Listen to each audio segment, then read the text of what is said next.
captured, cuffed and escorted. Though the charges of narco-terrorism perhaps mask Donald Trump's real intent when it comes to forcing Nicolas Maduro's descent from the strongman leader of Venezuela to a shackled prisoner in the United States. Maduro and his First Lady dressed in green, a sight so extraordinary that even drug enforcement officers could not resist filming it on their phones, sending the image of the Venezuelan president limping painfully, a blindfold pushed to his forehead, spiraling across social media. Not that it seemed to trouble him. Good night. Happy New Year. Was this a final sign of defiance from a leader who had been taken by surprise? So how did he get here? The Americans cut the power to the Venezuelan capital before explosions shook Caracas, and Maduro was snatched by US Special Forces in a surgical operation. Mobile phone video shows US helicopters flying into the compound where the president was hiding. He tried to flee, but was unable to open the door to his safe room. A large part of his security team were killed by US soldiers. Within hours, he was out of the country and in American hands. The administration released these images of President Trump, Secretary of State Marco Rubio and Defense Secretary Pete Hegseth watching the operation. Not from the White House Situation Room, but Mara Lago, Trump's Florida resort. Screens on the walls show a Twitter search for Venezuela. The president said it was like watching a television show, and like so often, he treated it like one. The Trump administration says Maduro is the boss of a drug cartel responsible for American deaths. Money for jobs and education! But for critics, this was a massive overreach, an abuse of power. Not really about drugs, but oil.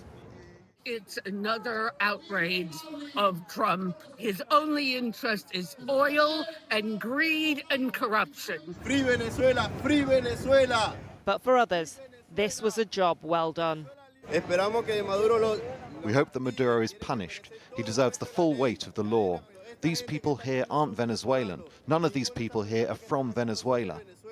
Since his first term, toppling the Venezuelan leader has been a long-held Trump ambition. And 7 years later, a dream realised. One that Trump is trying to argue is about America first. But will his MAGA base, which has long argued against foreign interventions, really buy it? This is the same Washington playbook that we are so sick and tired of, that doesn't serve the American people, but actually serves the big corporations, the banks, and the oil executives. Meanwhile, the how of this is what concerns President Trump's political opponents. Donald Trump claims that he's going to run Venezuela. He's done a terrible job running the United States of America. This was not simply a counter-narcotics operation. It was an act of war. An act of war without even asking Congress. And what comes next? Trump said Venezuela's exiled opposition leader, Maria Corina Machado, lacked respect and support, despite her party reportedly winning the country's 2024 general election by a landslide. Unfortunately, and sadly, but unfortunately, the vast majority of the opposition is no longer present inside of Venezuela. We expect to see more compliance and cooperation than we were previously receiving. With Nicolas Maduro, you could not make a deal or an arrangement. Instead, America is backing Maduro's vice president, but she condemned the operation, which is why so many are skeptical of Donald Trump's claim that this is job done. Foreign interventions tend to be messy. Running Venezuela, as Trump has suggested, could make it difficult for him to deliver on his central promise of putting America first. Well, in a moment, we'll speak to our international editor, Lindsay Hilsum, on Colombia's border with Venezuela. But first to Anushka Astana, who's outside the detention centre where Nicolas Maduro is being held. Anushka, how is this all going to work? Well, the first thing that will happen is that Maduro will be taken from here to a court in Manhattan to hear the charges against him. We expect that to happen tomorrow, and we've seen quite a lot of the detail of those charges because the Department of Justice has unsealed the indictment. The American administration is accusing Maduro of narco-terrorism, of cocaine importation, and of possessing machine guns. They've included his wife and his son in that indictment. And the central argument is that these cartels in Venezuela were working directly with the government, that the government gave them law enforcement cover, and that many of the drugs made their way here to America. Now, there is a lot of detail, but many are questioning the motives, partly because Venezuela is seen as more of a transit than a producer of drugs, but also because the former Honduran president was held here in 2022, was indicted and convicted to 45 years for drug trafficking. But guess who pardoned him last month? Donald Trump. So what is this all about, really? Well, in terms of the politics, the Honduran president was very much on the right and Maduro is very much on the left, so many people think it's to do with that. In the recent national security strategy, the Americans said they wanted to reassert what is known as the Monroe Doctrine, the idea that they would exert influence here in the Western Hemisphere, try to reshape the politics of Latin America. We've seen Donald Trump support his ally, Javier Milei, in Argentina, whilst hitting out at those on the left in a different way. Protesters who are here around the corner from the detention centre right now think that this is about oil, and already we've seen reports of Wall Street finance leaders preparing a trip to Venezuela in March in order to try to benefit from some of the opportunities there. One thing that is clear is that it doesn't end here. Marco Rubio, the Secretary of State, has suggested that ministers in Cuba should also be worried. Anushka, thanks very much. Well, Colombia has tightened security along its border with Venezuela. Our international editor, Lindsay Hilsum, is there in the border city of Cúcuta. Lindsay, tell us what's happening there. Well, I'm just a few yards from the border with Venezuela. There's a sign there, you probably can't quite see it. It says, Bienvenidos, welcome. Traffic is still going backwards and forwards normally, both by road and people walking. Those I've been speaking to say it's calm on the other side of the border. One Venezuelan man said, but I'm so happy that Maduro is gone. Now everything's going to be better. But then you get the opposite opinion. Somebody say, I'm terrified because if the regime falls, what happens next? I've been speaking to people in Caracas. Yes, they say it's calm. Some of the shops are open. But everybody knows that this situation where you have a vice president who has become president but doesn't really have the support of the Americans. Well, the head of the snake has been cut, but the rest of the snake, the regime, is wriggling, and yet it's not really in control, and no one knows what the Americans are going to go do next, so people are scared. Well, so tell us a little bit more about the interim president, Delcy Rodriguez, you just referenced there. How stable is her leadership? It's hard to see that it's stable. She became president because she was vice president. And under the Constitution, that's what should happen. But she was one of Maduro's closest allies. And she comes from a long-standing communist family. You could say she was one of the most fanatically Madurista of the Maduristas. So she, like the Pope, has no divisions. So she has, on the one side, the Americans with their military might, and on the other side, she has the ministers of defense and the interior. They have a lot of men with arms. They have the army, they have the police, they have the colectivos. Those are the pro-regime gangs which are armed and which terrorize people around Caracas and elsewhere. So it's hard to see that she holds any real power. And the danger of this going into factionalism, that's very great, or else Trump has said he has no problem with boots on the ground. Okay, we saw how that worked in Iraq, didn't we? Yeah, indeed. Well, there must be a lot of nervousness in the region more broadly. Tell us about that. Well, in the region, you have those who really support Trump. That would be Bukele in El Salvador and Milei in Argentina. But also, as Anushka was saying, Rubio made a threat against Cuba, and we know he is Cuban origin, and that is his real aim in the end. And I understand that people there are pretty scared. Even the president here, President Trump said in his normal presidential language that President Petro should watch his ass. So I think that across the region, left-wing leaders, well, I guess they're feeling a bit like Mexico normally feels, that they are so far from God and so near to the United States. And if you look at how the US conducted this operation, it's an extraordinary attack with lots of questions about the legality of it and so on. What signal does all of that send to China and Russia? Well, I think that President Xi Jinping is going, great, so if I want to take Taiwan, who's to stop me? President Putin, we heard back in 2019 at some of the hearings then, that the Trump administration, then the first one, had already talked with President Putin about a swap, that the Russians would not come to the aid of Venezuela if the Americans would say, okay, you get eastern Ukraine. So I think that Trump is another one, you know, drinking caviar, well, drinking champagne and eating caviar. And again, it's very interesting that President Trump says, this is not a war. Maybe he'll use the same language as President Putin. Maybe it's just a special military operation. Lindsay, thanks very much.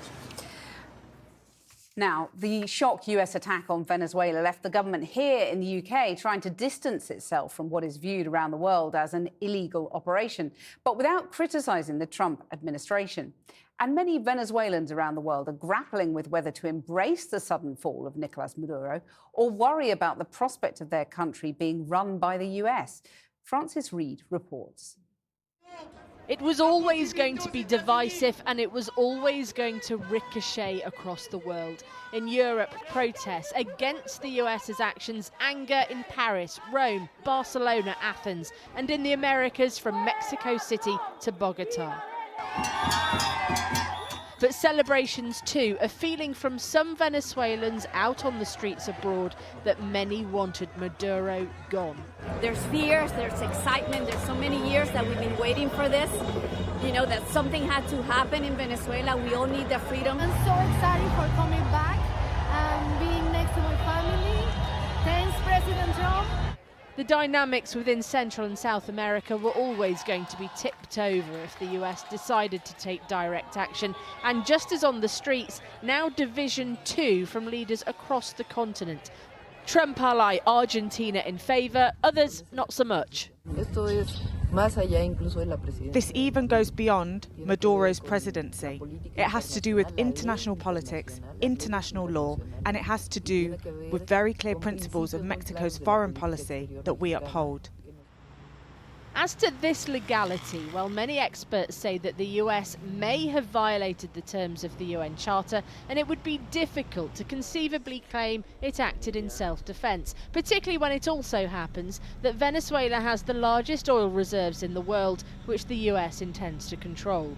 We have a crisis of the law not being regarded in general. Maduro is a president of we might not like him, but he has immunity.